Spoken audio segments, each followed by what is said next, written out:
Buenas tardes.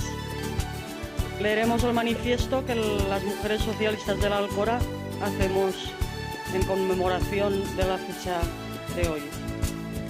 Un año más celebramos la conmemoración del 8 de marzo, Día Internacional de la Mujer, y como cada año debemos seguir la ingente labor desarrollada por miles y millones de mujeres que contribuyeron con su trabajo, esfuerzo y en muchos casos sus vidas a la defensa del feminismo, de la igualdad y de los derechos de las mujeres. Gracias a este gran esfuerzo colectivo de las mujeres del pasado y del presente, se han conseguido grandes avances, pero debemos ser conscientes de que todavía queda un largo camino por recorrer. Aunque nos hemos dotado de instrumentos legislativos fundamentales, la actual situación de crisis económica que perjudica tanto a hombres como a mujeres hace que nuestros esfuerzos deban ir unidos para juntas y juntos, hombro con hombro, conseguir superar este delicado momento y lograr la cohesión y la justicia social para el bien de nuestro país y de toda la sociedad. Por ello, debemos estar más vigilantes, aún si cabe, no solo para no dar pasos hacia detrás en los derechos adquiridos, sino para asentar los fundamentos de un nuevo y necesario modelo económico y social más equitativo y más igualitario. La transformación imprescindible de nuestro país ha de incorporar necesariamente la experiencia, conocimientos y valores de las mujeres.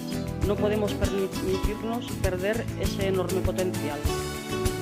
La actual situación de crisis económica ha puesto en evidencia la insuficiencia de un sistema en el que, además de otros problemas, también existen importantes brechas de género. Es el momento de asentar un nuevo modelo económico y social centrado en las personas y en su bienestar. Un nuevo modelo que parta del concepto de desarrollo sostenible, de la igualdad real y efectiva y de la plena incorporación de hombres y mujeres como elemento clave de productividad y eficiencia al favorecer la utilización de la capacidad, el talento y la formación de toda la población. Una sociedad moderna que se define como democrática no puede prescindir ni de la capacidad ni del talento ni de la información de la mitad de su población, las mujeres. Por todo ello, el Partido Socialista Obrero Español se propone mantener y continuar potenciando como tarea ineludible de nuestra sociedad las acciones positivas para el acceso y mantenimiento de las mujeres en el mercado laboral, en igualdad de condiciones en cuanto a salario y calidad en el empleo.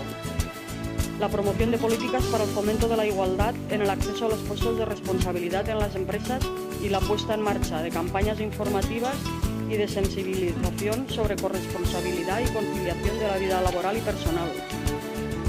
Solo trabajando sin descanso podremos adelantar el futuro, acercando a hombres y a mujeres a la igualdad real.